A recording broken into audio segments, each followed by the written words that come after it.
Bismillahirrahmanirrahim. Assalamualaikum warahmatullahi wabarakatuh. Innal hamdalillah nahmaduhu wa nasta'inuhu wa nastaghfiruhu wa na'udzu billahi min shururi anfusina wa min sayyiati a'malina. May yahdihillahu fala mudilla lahu wa may yudlilhu fala hadiya lahu. وأشهد أن لا إله إلا الله وحده لا شريك له وأشهد أن محمدا عبده ورسوله فقد قال الله تعالى عز وجل أعوذ بالله من الشيطان الرجيم يا أيها الناس اتقوا ربكم الذي خلقكم من نفس واحدة وخلق منها زوجها وبث منهما رجالا كثيرا ونساء واتقوا الله الذي تساءلون به والأرحام إن الله كان عليكم رقيبا. எல்லா புகழும் புகழ்ச்சியும் அகில உலகங்களையும் படைத்தாளுகிற அல்லாஹ் ஒருவனுக்கே உரித்தாகட்டும். அவனுடைய அன்பும் கருணையும் அகிலத்தின் அருட்கொடை இறுதி தூதர் நபிகளும் பெருமானார் ஸல்லல்லாஹு அலைஹி வஸல்லம் அன்னவர்கள் மீதும் அவருடைய குடும்பத்தார்கள் கிளையார்கள் உற்ற தோழர்கள் கியாம நாள் வரைக்கும் அவர்கள் காட்டிய வழிப்படி வாழ்ந்து மரணிக்கின்ற அனைவர்கள் மீதும் உண்டாகட்டுமாக. கண்ணியத்திற்குரிய சகோதரர்களே, இன்றைய ஜும்மாவுடைய சிந்தனையிலே யாசகம் குறித்த சில செய்திகளை உங்களுடைய கவனத்திற்கு கொண்டு வர ஆசைப்படுகிறேன். யாசிப்பதை குறித்து இஸ்லாமிய மார்க்கம் என்ன நமக்கு சொல்லுகிறது என்பதையும், யாசிப்பதை அதை இஸ்லாமிய மார்க்கம் அனுமதித்திருக்கிறதா அல்லது தடை செய்திருக்கிறதா என்பதையும், பிற மனிதர்களிடத்திலே நாம் நம்முடைய தேவைகளை முறையிட்டு கேட்பது சிறந்ததா அல்லது கேட்காமல் இருப்பது சிறந்ததா என்பதை குறித்தும் நாம் தெரிந்து கொள்ள முயற்சி செய்வோம். நபிகள் நாயகம் ஸல்லல்லாஹு அலைஹி வஸல்லம் அவர்களிடத்துல ஹக்கீம் இப்னு ஹிஷாம் ரலியல்லாஹு அன்ஹு அவர்கள் ஒரு தடவை உதவி கேட்கிறாங்க. உதவி கேட்கிற பொழுது ரசூல் ஸல்லல்லாஹு அலைஹி வஸல்லம் அவர்கள் அவர் கேட்கும் போது கொடுக்கிறார்கள். கொடுத்த உடனே அதை அவர் பெற்றுக்கொண்டு திரும்பவும் அல்லாஹ்வுடைய தூதரிடத்திலே அவர்கள் கேட்கிறார்கள். ரசூலுல்லாஹ் திரும்பவும் கொடுக்கிறாங்க. அவர் திருப்பியும் கேட்கிறாரு. நபிகள் நாயகம் ஸல்லல்லாஹு அலைஹி வஸல்லம் அவர்கள் அதை மூணாவது தடவையும் கொடுத்து விட்டு ஹக்கீம் இப்னு ஹிஷாம் ரலியல்லாஹு அன்ஹு அவர்களிடத்திலே சொன்னார்கள், யா ஹக்கீம், இன்ன ஹாதல் மால ஹலிரத்துன் ஹுல்வா, இந்த மால் சொத்துகள் செல்வங்கள் என்பது அது பசுமையானது, இனிமையானது. அது எடுக்கும் போது இன்னும் இன்னும் இருக்கணும் என்ற ஒரு எண்ணத்தை அது உருவாக்கும். அது பசுமையாகத்தான் இருக்கும், இனிமையாகவும் இருக்கும். ஒரு மனிதனிடத்திலே சொத்துகள் அதிகமாக இருப்பது என்பது அது அவனுக்கு ஒரு இனிமை. அப்ப இது அந்த மாதிரி தான் இந்த துனியாவில் இருக்குது ஹக்கீம் என்று சொல்லிவிட்டு ரசூலுல்லாஹ் சொன்னார்கள், ஃபமன் அகதஹு பிஸகாவத்தி நஃப்ஸின், போதும் என்ற உள்ளத்தோடு இதை பெற்றுக் கொள்ளுகிறாரோ, யார் பெற்றுக் கொள்ளுகிறாரோ அவருக்கு அல்லாஹு தஆலா பூரிக லஹு ஃபீஹி, அது கிடைக்க பெற்றதில் அல்லாஹ் அவருக்கு பரக்கத்தை செய்வார். யார் அதை போதாது என்ற மன திருப்தி இல்லாமல் அதை எடுக்கிறாரோ, வமன் அகதஹு பி இஸ்ராஃபி நஃப்ஸின் லம் யுபாரக் லஹு ஃபீஹி, அதிலே அவருக்கு பரக்கத்து செய்யப்பட மாட்டாது. ஒரு 10 ரூபாய் காசு கிடைச்சி இது போதும் அல்ஹம்துலில்லாஹ் என்று ஒருத்தர் நினைக்கிறாரா, அதிலே அல்லாஹ் அவருக்கு பரக்கத்தை செய்வார். இது போதாது, இன்னும் கொஞ்சம் கொடுங்க, இன்னும் கொஞ்சம் கொடுங்க என்று யார் அதை போதும் என்ற உள்ளத்தோடு எடுக்காமல், இது நமக்கு பத்தல, இன்னும் கொஞ்சம் கிடைச்சனும் என்று அவர் அதை ஆசைப்பட்டு எடுக்க முற்படுகிறாரோ அதுல அவருக்கு ஒருபோதும் பரக்கத்து கிடைக்க மாட்டாது. எப்படி ரசூலுல்லாஹ் சொல்லுகிறார்கள் என்றால், கல்லதி யஅகுலு வலா யஸ்பஉ, சாப்பிட்டு வயிறு நிரம்பாதவ மாதிரிதான் அவன் அப்படின்னு ரசூலுல்லாஹ் சொல்லுகிறார்கள். உண்டும் வயிறு நிரம்பாதவனை போலத்தான் போதாது என்ற உள்ளத்தோடு அதிகமாக சொத்துக்களை செல்வங்களை எதிர்பார்ப்பதே. அப்படி யார் எதிர்பார்க்கிறார்களோ அவர்களுக்கு அதில் பரக்கத்து ஒருபோதும் கிடைக்க மாட்டாது என்று நபிகள் நாயகம் ஸல்லல்லாஹு அலைஹி வஸல்லம் அவர்கள் ஹக்கீம் இப்னு ஹிசாம் ரலியல்லாஹு அன்ஹு அவர்களிடத்திலே சொல்லிவிட்டு சொன்னார்கள், ஹக்கீமே, அல் யதுல் உல்யா கைருன் மினல் யதி சுஃப்லா, எடுக்கிற கையை விட கொடுக்கின்ற கைதான் ஹக்கீமே சிறந்தது, உயர்ந்தது என்றார்கள். நீ வாங்குற இடத்துல இருக்காத, நீ அடுத்தவர்களுக்கு கொடுக்கக்கூடிய இடத்தில் இருக்க வேண்டும் என்பதை நபிகள் நாயகம் ஸல்லல்லாஹு அலைஹி வஸல்லம் அவர்கள் அவரிடத்திலே சொல்லுகிறார்கள். சொல்லிட்டு ஹக்கீம் இப்னு ஹிசாம் ரலியல்லாஹு அன்ஹு அவர்கள் அல்லாஹ்வுடைய தூதரிடத்துல இத ரசூலுல்லாஹ் சொன்னதுக்கு பிறகு ஒரு வாக்குறுதியை கொடுத்தார்கள். அல்லாஹ்வுடைய தூதரே, இந்த சத்திய மார்க்கத்தை கொடுத்து அனுப்பிய அந்த அல்லாஹ் மீது சத்தியமாக நான் சொல்லுகிறேன், உங்களுக்கு பிறகு என்னுடைய மரணம் வரைக்கும் நான் யாரிடத்திலும் இதற்கு பிறகு எதையும் கேட்க மாட்டேன் அப்படின்னு அல்லாஹ்வுடைய தூதரிடத்திலே அவர்கள் சொல்லிவிடுகிறார்கள். சொன்னதுக்கு பிறகு ரசூலுல்லாஹ் மௌத்தாயிடுறாங்க. அதற்கு பிறகு அபூபக்கர் ரலியல்லாஹு அன்ஹுடைய ஆட்சி காலம் வருது. அதிலே ஹக்கீம் இப்னு ஹிசாம் அவர்களுடைய வறுமையை கண்டு அரசாங்கமே அவரை கூப்பிடுது, நீங்க வந்து உங்களோட உரிமையை எடுத்துக்கங்க, ஜகாத்தை எடுத்துக்கொள்ளுங்க அப்படின்னு கூப்பிடுறாங்க. நான் வரமாட்டேன், எனக்கு தேவையில்லை அப்படின்னு மறுத்துட்டாரு. எடுத்துக்கொள்ளலாம். அவர் அந்த இடத்தில் தகுதியில் இருந்தால் அவருக்கு அரசாங்கம் அந்த பைத்து ஜகாத்துல இருந்து ஜகாத் நிதியை கொடுத்தால் அவர் எடுப்பதற்கு தகுதியுடையவர் தான். ஆனா ஹக்கீம் இப்னு ஹிசாம் ரலியல்லாஹு அன்ஹு அவர்கள் அல்லாஹ்வுடைய தூதரிடத்துல, நான் என்னுடைய மரணம் வரைக்கும் உங்களுக்கு பிறகு இந்த செல்வத்தை யாரிடமும் வாங்க மாட்டேன், பெறமாட்டேன், யா ரசூலல்லாஹ், கேட்கவும் மாட்டேன் எடுத்தாங்க. அவருடைய ஆட்சி காலம் முடிஞ்சு அபூபக்கர் சித்திக் ரலியல்லாஹு அன்ஹுடைய மரணத்திற்கு பிறகு உமர் ரலியல்லாஹு அன்ஹு அவர்கள் ஆட்சிக்கு வராங்க. ஆட்சிக்கு வந்த பிறகு உமர் ரலியல்லாஹு அன்ஹு அவர்கள் வந்து ஹக்கீம் இப்னு ஹிசாம் ரலியல்லாஹு அன்ஹு அவர்களை அழைக்கிறார்கள். யதுஉ ஹக்கீமன் இலல் அதாஇ, அவரை அழைத்து உங்க ஜகாத் இருக்குது, உங்கள் உரிமையை நீங்கள் எடுத்துக் கொள்ளுங்கள் என்று அழைப்பு கொடுக்கப்படுது. ஆனா ஃபயாபா, இவர் மறுத்துட்டாரு, எனக்கு தேவையில்லை அப்படின்னு மறுத்துட்டாரு. அப்ப உமர் ரலியல்லாஹு அன்ஹு அவர்கள் சொல்லுகிறார்கள், இந்த ஹக்கீம் இப்னு ஹிசாமை நான் அழைத்து அவருடைய உரிமையை நான் கொடுக்கும் போது அவர் இதை மறுத்து விட்டார். ஆனால் இன்னி உஷீதுக்கும் யா மாஸரல் முஸ்லிமீன் அலா ஹக்கீம், ஹக்கீமுக்கு நான் கொடுக்கவில்லை என்று யாரும் நினைத்து விடாதீர்கள். அவர் கொடுக்கப்படுகின்ற இடத்தில் தகுதியில் இருக்கிறார். அவர் அழைக்கப்பட்டும் வருவதை மறுத்து விட்டார். அதற்கு நீங்களே சாட்சியாக இருந்து கொள்ளுங்கள் என்று உமர் ரலியல்லாஹு அன்ஹு அவர்கள் சொல்லுகிறார்கள். அவருடைய மரணம் வரைக்குமே எந்த ஒரு ஆட்சியாளர்களிடத்திலையும் அவர் போகவும் இல்லை. அவர்களாக அழைத்து கொடுத்ததை அவர் அந்த ஆட்சியாளர்களிடத்துல போய் எடுக்கவும் இல்லை என்று இந்த செய்தியில புகாரியில வரக்கூடிய 1472வது செய்தியில நாம பார்க்கலாம். கண்ணியத்திற்குரிய சகோதரர்களே, ரசூல் ஸல்லல்லாஹு அலைஹி வஸல்லம் அவர்கள் அவருக்கு சொன்ன அந்த ஒரே ஒரு உபதேசம் தான் அவருடைய உள்ளத்துல ஆழமாக ஒரு ஆணி, பசுமரத்திலே ஆணி அறைந்ததை போல இருந்தது. நீ கொடுக்கிற இடத்தில் இருக்க வேண்டும் ஹக்கீம், எடுக்கக்கூடிய இடத்தில் நீ இருக்கக்கூடாது.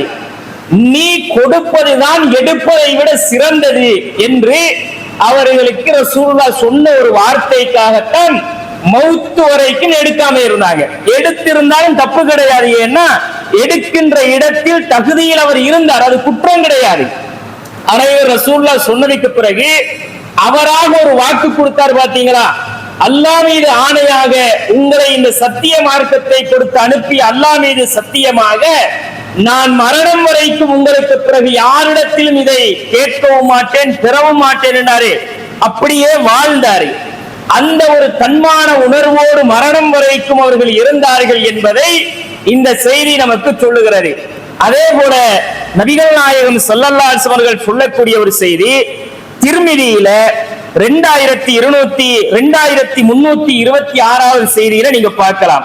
நபிகள் நாயகம் ஸல்லல்லாஹு அலைஹி அவர்கள் சொல்லுகிறார்கள், மன் நஸலத் பிஹி ஃபாக்கத்துன், யாருக்காவது வறுமை வந்து ஃபஅன்ஸலஹா பின்னாசி, பிறகு அதை மனிதர்களிடத்திலே அவர் போய் முறையிட்டு, எனக்கு இந்த மாதிரி வறுமை வந்துருச்சு, ரொம்ப கஷ்டத்துல இருக்கிறேன், எந்த கஷ்டத்துக்கு நீங்க உதவுங்க என்று மனிதர்களிடத்திலே அதை யார் முறையிடுகிறாரோ, கஷ்ட நஷ்டம் என்பது துனியாவில் எல்லாருக்கும் மாறிதான்.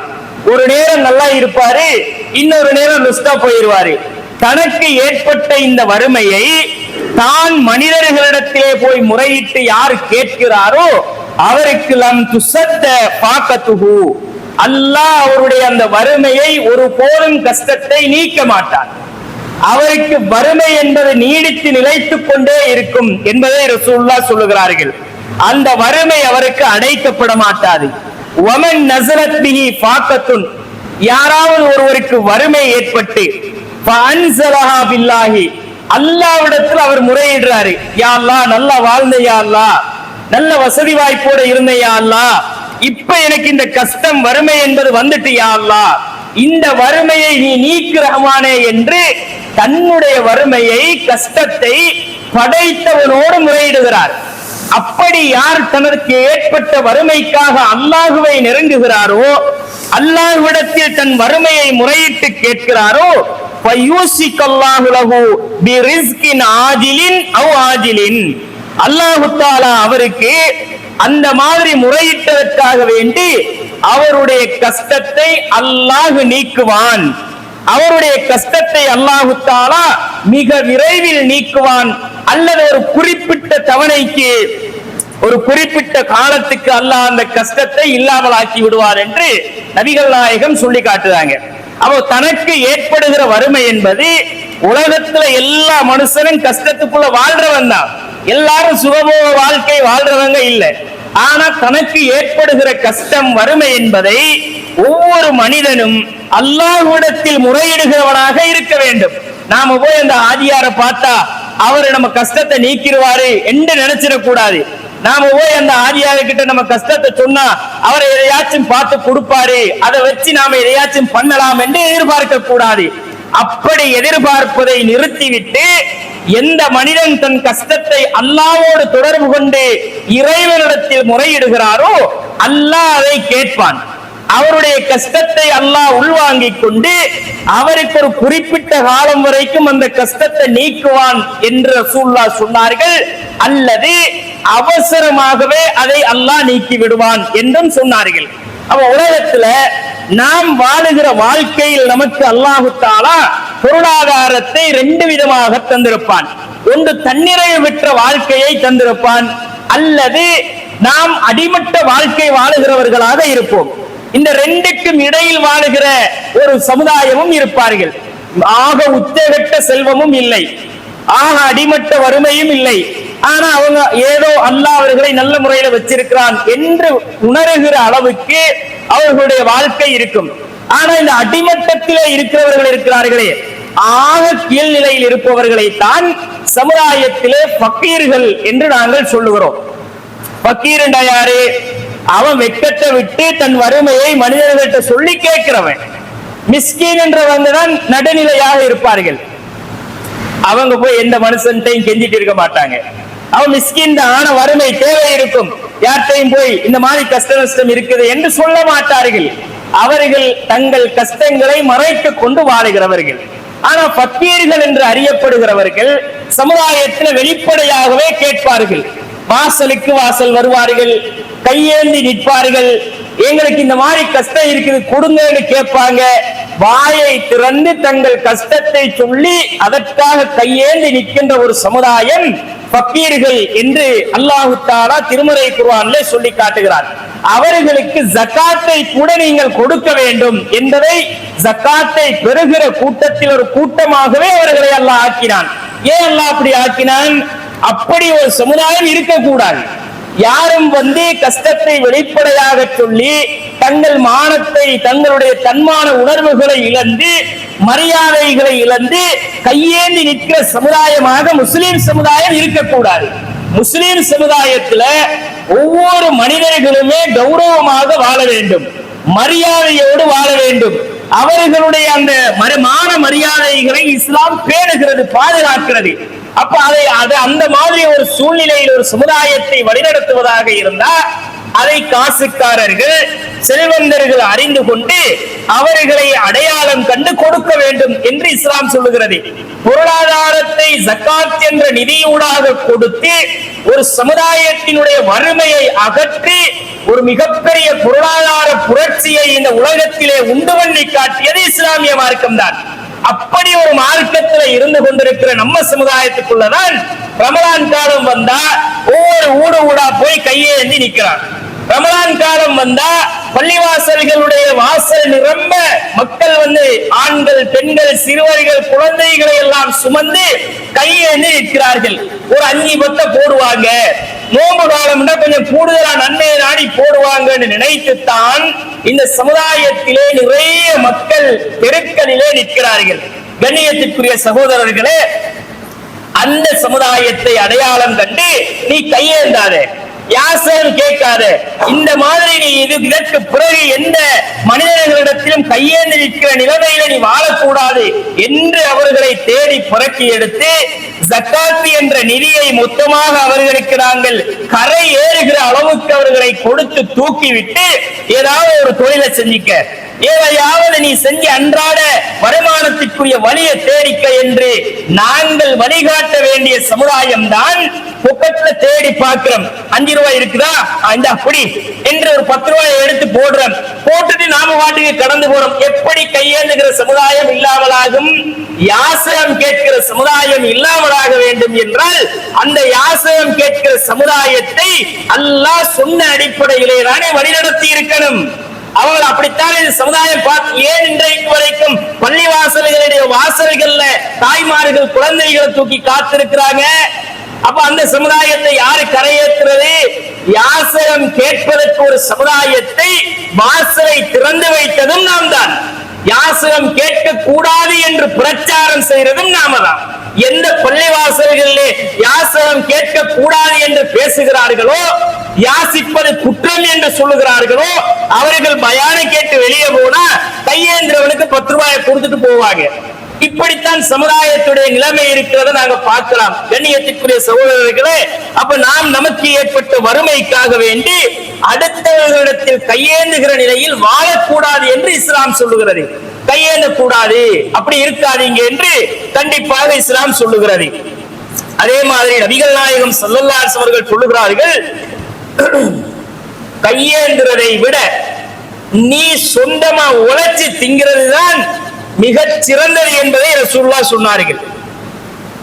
நபிகள் நாயகம் ஸல்லல்லாஹு அலைஹி வஸல்லம் சொல்லும்போது சொல்லுகிறார்கள், லிஅய்யஹுத அஹதுக்கும் அப்லஹு சும்ம யகுது இலல் ஜபலி, உங்களில் ஒருவர் ஒரு கயிறை எடுத்துக்கொண்டு ஒரு மலைப்பகுதிக்கு சென்று ஃபயஹ்ததிப விறகுகளை வெட்டி சேர்த்துக் கொண்டு அதை விற்று அதிலிருந்து அவர் சாப்பிட்டு உயர்த்த அதிலிருந்து அவருக்கு கிடைக்கிற அந்த வருமானத்தில் எதையாவது தர்மம் செய்கிறாரே, அப்படி தர்மம் செய்கிறவர் தான்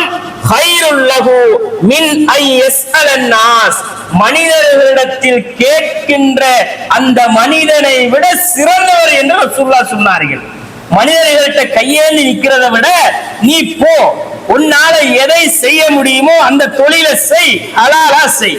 செஞ்சு நீ அதுல இருந்து வார வருமானத்துல நீ விறகு சுமந்துதான் உனக்கு உழைச்சேலுமா, சுமந்து உலை. உனக்கு மூளையை சுமந்துதான் உழைச்ச தெரியுமா, மூட்டையை சுமந்து சம்பாதிரி. அடுத்தவன் கூலி வேலை செஞ்சுதான் உனக்கு சம்பாதிக்க தெரியுமா, அது கேவலம் இல்லை. கூலி வேலையை செஞ்சு ஹலாலா உழைச்சிக்க. உழைத்து எடுத்துக்கொண்டு வருகிற அந்த காசுல நீ சாப்பிடு, குடும்பத்துக்கு சாப்பிட கொடு. உனக்கு மிஞ்சிதான் ஏதாவது தர்மம் கொடுக்க முடியுமா, ஓ வசதிக்கு ஏற்ற மாதிரி கொடுத்துக்க. இப்படி நீ வாழ்வதுதான் கையேந்தி நிற்பதை விட சிறந்தது என்பதை ரசூலுல்லாஹ் சொன்னார்கள். அப்படி வாழுகின்ற ஒரு சமுதாயத்தை உருவாக்கணும். கையேந்தி நிக்கிறானா அவனை கூப்பிடுங்க, ஒரு 10 தண்ணி போத்தலை வாங்கி அவன் கையில கொடுங்க. கொடுத்து நீ கையேந்தாத, இதை வித்து வார வருமானத்தை நீ வச்சுக்க. அதுல இருந்து இன்னொரு பாட்டில வாங்கி அதை கொடுத்து நீ இன்னொரு மடங்கு சம்பாதிச்சுக்க என்று வழிகாட்டி அவர்களுடைய மான மரியாதைகளை பாதுகாக்க வேண்டும். ஒரு ஸ்கேல வாங்குங்க, வாங்கி வாசல்ல நிக்கிறாரா சும்மா கையேந்திரானா அப்படி கேட்காத. நீ உனக்கு உழைச்சிற அளவுக்கு தைரியம் இல்லையா, உடம்புல தெம்பில்லையா, உன்னால உழைச்ச முடியாதா, பலவீனமான நிலையா, இந்த இதை வச்சுக்க, கையேந்தாத. அதுல ஒரு மனுஷன் ஏறி நின்று கிலோ ஒரு 50 கிலோ இருக்குன்னு பார்த்துட்டு போறானா அதுக்கு ஒரு 10 ரூபாய் கொடுக்கட்டும், அது தொழிலா செய். அப்படி உழைத்து நீயாக அதில் இருந்து நீ சம்பாதித்ததாகத்தான் சாப்பிட வேண்டுமே தவிர கையேந்தி சாப்பிடாத என்பதை ரசூலுல்லாஹ் சொல்லுகிறார்கள். இந்த மாதிரி சமுதாயம் எப்பவாவது வழிநடத்தப்பட்டிருக்கிறான்னா எவன் என்னைக்கு கேட்க ஆரம்பிச்சானோ அவன் மௌத்து வரைக்கும் கேட்டுட்டு தான் இருக்கிறான். கொடுக்கிறவங்க கொடுத்துக்கிட்டு தான் இருக்கிறாங்க. அவன் வாழ்க்கையில முன்னேறினதையும் காணல, நாம கொடுத்து அவனை முன்னேற்றி விட்டதையும் காணல. கண்ணியத்திற்குரிய சகோதரர்களே, அப்ப கையேந்தி நிற்பதை விட சுயமாக உழைப்பதை ரசூலுல்லாஹ் ஊக்குவிக்கிறார்கள். அதுதான் சிறந்தது என்றும் சொல்லுகிறார்கள். இது புகாரியில 1480வது செய்தியில நாம பார்க்கலாம். அதே மாதிரி கண்ணியத்திற்குரிய சகோதரர்களே, நபிகள் நாயகத்துடைய ஒரு மிக கடுமையான எச்சரிக்கை ஒன்று இருக்கிறது. ரசூலுல்லாஹ் சொல்லுகிறார்கள், மா யஸாலு ரஜுலு யஸ்அலு நாஸ, மார்க்கம் அனுமதிச்ச காரணத்துக்கு இல்லாமல், மார்க்கம் அனுமதிச்ச காரணம் இல்லாம யாரு மக்களிடத்திலே யாசிப்பதையே தொழிலாக கொண்டிருக்கிறானோ ஹத்தா யஅதிய யௌமல் கியாமத்தி, அவன் மறுமையில் வருவான். எப்படி வருவான் தெரியுமா? லைஸ ஃபீ வஜிஹி முஸாத்துல் அமின், முகத்துல சதை இல்லாம எலும்போடு அந்த மனிதன் மறுமையில் வருவான். முகத்துல சதை இருக்காது. மனுஷங்கிட்ட கேட்டு கேட்டு கேட்டு அதிலே திண்டு குடிச்சு வாழ்றானே, இதையே தன் வாழ்க்கையாக வைத்திருக்கிறானே, அந்த மனிதன் மறுமையில் முகத்தில் சதை இல்லாமல் தான் அல்லாஹ்விடத்திலே வருவான் என்று ரசூலுல்லாஹ் சொன்னார்கள். எவ்வளவு கேவலமா இருக்கு சிந்திச்சு பாருங்க. முகத்தை பிராண்டி எடுத்துட்டு முகத்துல ஒரு சதையும் இல்லாம அந்த முகத்தை அந்த முள்ளு கூட்டோட அனுப்பிவிட்டா எப்படி இருக்கும்? அப்படி மறுமையில் ஒரு கூட்டம் வருவார்கள். அவர்களுடைய வாழ்க்கை முழுக்க யாசித்தவர்கள். யாசிக்க கூடாது.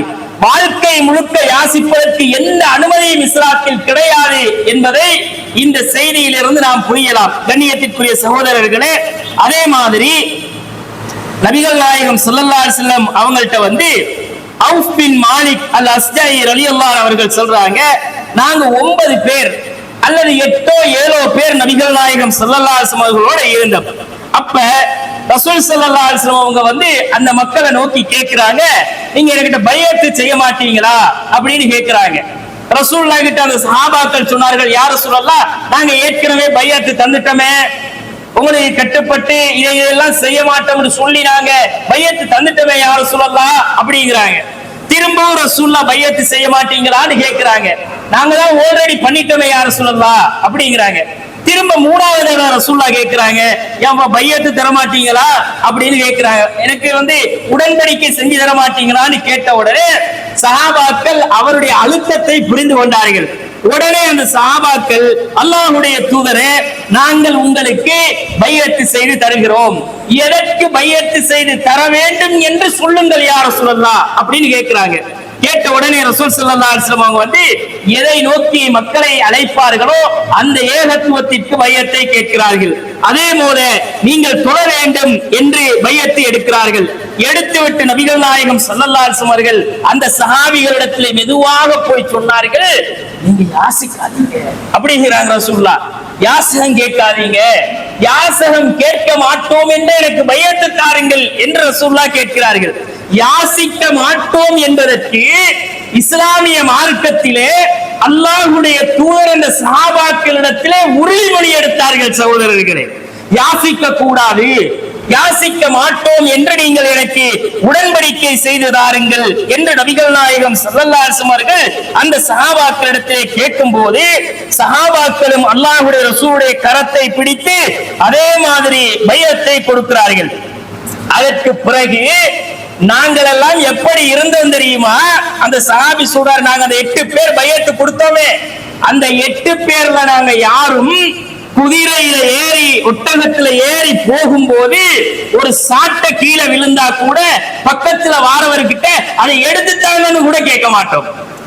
கீழே ஒரு சாட்டை விழுந்து விடும், கீழே விழுந்த சாட்டைய கொஞ்சம் எடுத்து ஹெல்ப் தானே செய்யறவருக்கு நன்மை கிடைச்சிருந்தானே, அதை கூட நாங்கள் கேட்க மாட்டோம், அதையும் நாங்கள் யாசகமாகவே பார்த்தோம் என்று அந்த சஹாபி சொல்றாரு.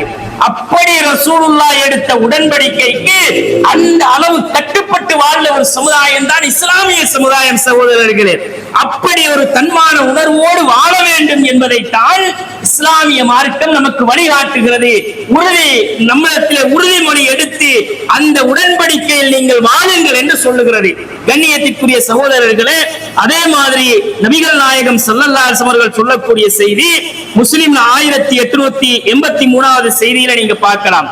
யார் மக்களிடத்துல யாசகம் கேட்டு தங்கள் செல்வத்தை பெருக்கிக் கொள்ள நினைக்கிறார்களோ, மன் சஅலன் நாஸ அம்வாலஹும் தகஸ்ஸுரன், தங்களுடைய பொருளாதாரத்தை சேமித்துக் கொள்வதற்காக அதிகப்படுத்திக் கொள்வதற்காக யாராவது மனிதர்களிடத்திலே யாசித்தால், அப்படி யாசிக்கிறவன்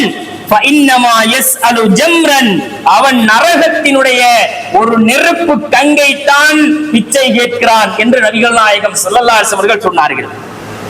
அவர்கிட்டையும் கேட்டு இவர்கிட்டையும் கேட்டு அவர்கிட்டையும் கேட்டு பல பேர்கிட்டையும் கேட்டு தெரு தெருவா கேட்டு திரிகிறானா, கேட்க கேட்க 1000 5000 ஆகும், 5000 10,000 ஆகும் என்று நினைச்சு கேட்கிறானா, இவன் நரகத்தினுடைய நெருப்பு கங்குகளை தான் சேமிக்கிறான் என்று ரசூலுல்லாஹ் சொன்னார்கள். கண்ணியத்திற்குரிய சகோதரர்களே, எவ்வளவு பெரிய எச்சரிக்கை சிந்தித்து பாருங்கள். ஆனால் சமுதாயத்திலே சர்வ சாதாரணமாக இதை நாம் பார்க்கிறோம். கண்ணியத்திற்குரிய சகோதரர்களை கேட்கக்கூடாது, கேட்பதை இஸ்லாம் கண்டிக்கிறது என்று தெரிந்த சமுதாயத்திலேயே யாசகம் குடிகொண்டிருக்கிறது என்றால் இது மிகப்பெரிய ஒரு பிழை. சகோதரர்களே, சமுதாயத்திலே யாசிப்பவர்கள் இருக்கக்கூடாது என்பதற்காகத்தான் ஜக்காத்தை இஸ்லாமிய சமுதாயத்திற்கு அல்லாஹ் 5 பெரும் கடமைகளில் ஒன்றாக ஆக்கினான். சகோதரர்களே, ஆனால் நம்ம சமுதாயத்தை கேட்கிறவர்கள் இன்னும் குறையவும் இல்லை, அவர்கள் கரையேறவும் இல்லை. அது பாவம் தீமை என்று தெரிந்து அதை செய்து கொண்டிருக்கிற மக்களும் இருக்கிறார்கள். ஆனால் கண்ணியத்திற்குரிய சகோதரர்களே, யாசிப்பதற்கு இஸ்லாம் ஒரு கட்டத்திலே நமக்கு அனுமதி தருகிறது. சகோதரர்களே, யாருக்கு யாசிப்பதற்கு அனுமதி என்று கேட்டால், நீங்க பிச்சை கேட்கலாம், அது நம்ம சமுதாயத்தில் பிச்சை என்று பார்க்கப்பட்டாலும் ரசூலுல்லாஹ் 3 நபர்களுக்கு அனுமதி கொடுத்தார்கள். 3 சந்தர்ப்பத்தில் தான் கேட்கணுமே தவிர, அந்த 3 சந்தர்ப்பத்தை தவிர வேற எந்த சந்தர்ப்பத்திலையும் எந்த மனிதனிடத்திலும் யாரும் கேட்கக்கூடாது. நபிகளார் ஸல்லல்லாஹு அலைஹி வஸல்லம் அவர்கள் சொல்லுகிறார்கள், யா கபீசா, கபீசாவே, இன்னல் மஸ்அலத லா தஹில்லு இல்லா லிஅஹதின் ஸலாஸத்தின், 3 நபர்களுக்கு தான் கபீசா, பிற மனிதர்களிடத்தே கையேந்தி நின்று யாசிப்பதற்கு அனுமதி இருக்கிறது.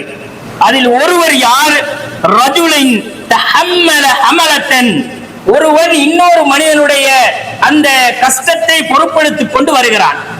அவன் அடுத்தவனுக்காக பொறுப்பேற்றுக் கொண்டு வரக்கூடிய ஒருவன் அடுத்தவருடைய இழப்பீட்டு தொகையை நான் அடைக்கிறேன், இவர் கடனா அதை நான் அடைக்கிறேன்ப்பா, உங்க கடனா நான் அடைக்கிறேன், இவருக்கு கஷ்டமா, இவர் வந்து மாட்டிக்கிட்டாரா, ஏதாச்சும் உள்ள பிரச்சனையில முடிச்சுக்கிட்டு இருக்கிறாரா, அதை நான் பொறுப்பெடுத்துக்கிறேன். ஒருத்தர் வந்து ஒருவனுடைய அந்த இழப்பீடை சுமந்து கொண்டு வருகிறார். அவருக்கு அல்லாஹ்வுடைய தூதர் சொல்லுகிறார்கள், அந்த மனிதனுக்கு அடுத்தவர்களிடத்திலே அந்த இழப்பீட்டு தொகையை அடைப்பதற்காக யாசகம் கேட்பதற்கு அனுமதி இருக்கிறது. ஹத்தா யுஸீபஹா, அந்த இழப்பீட்டு தொகையை அடைக்கின்ற வரைக்கும் அவருக்கு யாசகம் கேட்கலாம். இப்ப நான் இவர கடன் ஒன்று இருக்கு, ஒரு 10 லட்சம் ரூபாய் கடன் இருக்கு.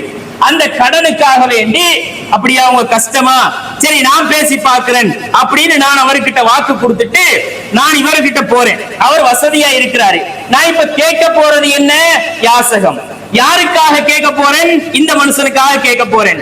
அவருக்காக நான் பொறுப்பேற்றுக் கொண்டு வந்த காரணத்தினால் அதற்காக அவருடைய கடனை அடைப்பதற்கு நான் பலரிடத்திலும் யாசகம் கேட்கலாம். ஒரு மனுஷன் வாழ இடம் இல்லாம இருக்கிறானா, குடிசையில உடைஞ்ச வீட்டுல வாழ்றானா, அந்த மனுஷனுக்கு வாழ்றதுக்கு ஒரு இடத்தை கட்டி கொடுக்கணுமா, அதை நான் பார்க்கிறேன். பார்த்துட்டு சரி நான் பார்த்து பண்ணி கொடுக்கிறேன் என்று பொறுப்பெடுக்கிறேன். அதற்காக நான் பலரிடத்திலும் யாசகம் கேட்கலாம். அது எனக்காக நான் கேட்கவில்லை. எனக்கு நான் கேட்டு பொருளாதாரத்தை சேர்த்து உண்டு கொடுப்பதற்கு கேட்கல, அடுத்தவனுக்காக கேட்டுக் கொண்டிருக்கிறேன். இதற்கு இஸ்லாமிய மார்க்கத்திலே அனுமதி உண்டு என்று ரசூலுல்லாஹ் சொன்னார்கள். 10 லட்சம் சேர்ந்துருச்சா, கடனை அடைச்சாச்சா, அதுக்கு பிறகு கேட்க கூடாது. அவர் அந்த சாப்டர் க்ளோஸ். அதோட ஒரு வீடு உடைஞ்சு விடுவதா, அதை கட்டி கொடுக்க போறேன்னா அதுக்காக நான் சேமிக்க வேண்டிய தொகையை சேர்த்துட்டேன்னா அதுக்கு பிறகு ஒரு ரூபாய் கூட அடுத்தவன்ட்டு போய் கேட்க கூடாது என்பதை அல்லாஹ்வுடைய தூதர் ஸல்லல்லாஹு அலைஹி வஸல்லம் அவர்கள் சொல்லுகிறார்கள். சொல்லிவிட்டு நபிகள் நாயகம் சொன்னார்கள், வரஜுலின், இன்னொரு மனிதன் இருக்கிறார், அசாபத்ஹு ஜாயிஹத்துன், ஒரு இயற்கை அனர்த்தத்திலே அவன் பாதிக்கப்பட்டு விட்டான். வெள்ளம் வந்துருச்சு. இன்னைக்கு நாட்டில் நடந்த வெள்ளம் எல்லாம் தெரியும் தானே. வெள்ளத்துல அடிபட்டு மொத்தமா எல்லாம் போன வரலாறுகளை எல்லாம் நாம பார்த்திருக்கிறோம். ஒரு பெரிய சுனாமி வந்துருச்சு, ஏதோ ஒரு பூகம்பம் வந்துருச்சு. இயற்கை அனர்த்தங்களால் பாதிக்கப்பட்டு நெருக்கடியான நிலையிலே உண்ண குடிக்க வழி இல்லாமல், இருப்பதற்கு இடம் இல்லாமல் ஒரு மனிதன் நிற்கிறான். அந்த மனுஷனுக்காக வேண்டி நாம போய் மற்றவங்கள்ட்ட யாசிக்கலாம், அல்லது அந்த மனிதனே அடுத்தவர்களிடத்திலே தன் தேவையை நிவர்த்தி செய்து கொள்வதற்காக வேண்டி இந்த மாதிரி மொத்தமா போயிருச்சுப்பா, எனக்கு இருக்க நிக்க ஒரு இடம் இல்ல, புள்ள குட்டியை நிக்க வைக்கிறதுக்கு தங்க வைக்கிறதுக்கு ஒரு இடம் இல்ல, சாப்பிட குடிச்ச வழி இல்ல என்று தன் கஷ்டத்தை சொல்லி அப்போது அவன் யாசிக்கலாம். அது யாசகம் ஆகாது. தன் தேவைக்காக வேண்டி அவன் கேட்பதற்கு ரசூலுல்லாஹ் அனுமதிக்கிறார்கள். அப்படியான நிலையில் நீங்கள் கேட்கலாம். அந்த தேவை முடிந்து விட்டால் பிறகு கேட்கக்கூடாது. ஒரு ரூபாய் காசு கூட நீ அடுத்தவன்ட்ட கேட்க கூடாது என்று நபிகள் நாயகம் ஸல்லல்லாஹு அலைஹி வஸல்லம் அவர்கள் சொல்லுகிறார்கள். சொல்லி நபிகள் நாயகம் ஸல்லல்லாஹு அலைஹி வஸல்லம் அவர்கள் இன்னொரு மனிதருக்கு யாசகம் கேட்க அனுமதிக்கிறார்கள். இன்னொருவர் வறுமைக்கு ஆட்பட்டவர், அவருடைய கூட்டத்தார்ல அவர் வறுமையால பாதிக்கப்பட்டிருக்கிறாருங்கிறத அவருடைய சமூகத்துல ஒரு 3 பேர் ரொம்ப கஷ்டமா இருக்கிறாங்கப்பா, தின்ன குடிச்ச கூட வழி இல்ல, வீடு வாசலே இல்லாம இருக்கிறாரு, கூலிக்கு தான் இருக்கிறாரு, அன்னைக்கு தேடுறது கூட பத்தல்ல, புள்ள குட்டி வேற இருக்குது. இப்படி அவருடைய கஷ்டங்களை சொல்லி 3 நபர்கள் சாட்சி சொல்லுகிறார்கள். நமக்கு பார்த்தாலே விளங்கும். ஊருக்குள்ள உலகத்துக்கு நம்மளோட வாழ்றவனை பார்த்தா தெரியும், அவன் கஷ்டத்துலதான் இருக்கான்னு வெளிப்படையாவே தெரியும். அந்த மனிதன் அப்படி ஒரு நிலையில் இருந்தால் தன்னுடைய வறுமையை அடுத்தவர்கிட்ட சொல்லி கேட்கலாம். அதற்கு இஸ்லாமிய மார்க்கம் அனுமதிக்கிறது. அவன் தேவை பூர்த்தி அடைந்து விட்டால் ரசூலுல்லாஹ் சொன்னார்கள், இதற்கு பிறகு எந்த மனிதனும் யாரிடத்திலும் யாசகம் கேட்க கூடாது, அப்படி யாசிப்பது ஹராம் என்று ரசூலுல்லாஹ் சொன்னார்கள். ஃபமா சிவாஹுன்ன மினல் மஸ்அலதி யா கபீஸா, இந்த 3 சந்தர்ப்பங்களை தவிர, இந்த 3வரை தவிர நாங்கள் ஏனைய சந்தர்ப்பத்திலே யாசகம் கேட்பது என்பது சுஹ்தன், அது தடை செய்யப்பட்டிருக்கிறது. கபீசா, அப்படி அவர் யாசகம் கேட்க சென்றால் யஅகுலுஹா சாஹிபுஹா சுஹ்தன், அவர் ஹராத்தை தான் திம்பார் என்றார் ரசூலுல்லாஹ். எனவே கண்ணியத்திற்குரிய சகோதரர்களே, இதை நாம் நம்முடைய கவனத்திலே வைத்துக் கொள்ள வேண்டும். யாசகம் கேட்பதற்கு எந்த கட்டத்திலும் எந்த மனிதனுக்கும் அல்லாஹ்வுடைய ரசூல் அனுமதி கொடுக்கவில்லை. உழைச்சி தின்னுங்க, கஷ்டப்பட்டு தின்னுங்க, உழைச்சி நீங்களாக உங்களுடைய வியர்வையை சிந்தி உண்ணுங்கள், யாரிடத்திலும் கையேந்தாதீர்கள் என்று ரசூலுல்லாஹ் சொல்லிட்டு இந்த 3 சந்தர்ப்பத்திற்கு 3 நபர்களுக்கு தான் ரசூலுல்லாஹ் அனுமதி கொடுத்தார்கள் என்பதை கவனத்தில் கொள்ள வேண்டும். எனவே கண்ணியத்திற்குரியவர்களே, யாசிப்பது பெரும் பாவமாக நம்முடைய முகத்திலே சதை இல்லாமல் மறுமையில் பாதிக்கப்பட்ட நிலையில், கேவலப்பட்ட நிலையில் வர வேண்டும் என்ற உணர்வை, அந்த சிந்தனையை மனதிலே பதித்துக் கொள்ள வேண்டும். நம்முடைய சமுதாயத்திற்கு உணர்த்தப்பட வேண்டும். அவர்களை அந்த நிலையிலிருந்து மீட்கக்கூடிய பொறுப்பை நம்முடைய ஊர்களிலே, சமூகங்களிலே இருக்கின்ற செல்வந்தர்கள் சுமந்து கொள்ள வேண்டும் என்பதை நினைவூட்டி விடைபெறுகிறேன். அஸ்ஸலாமு அலைக்கும்.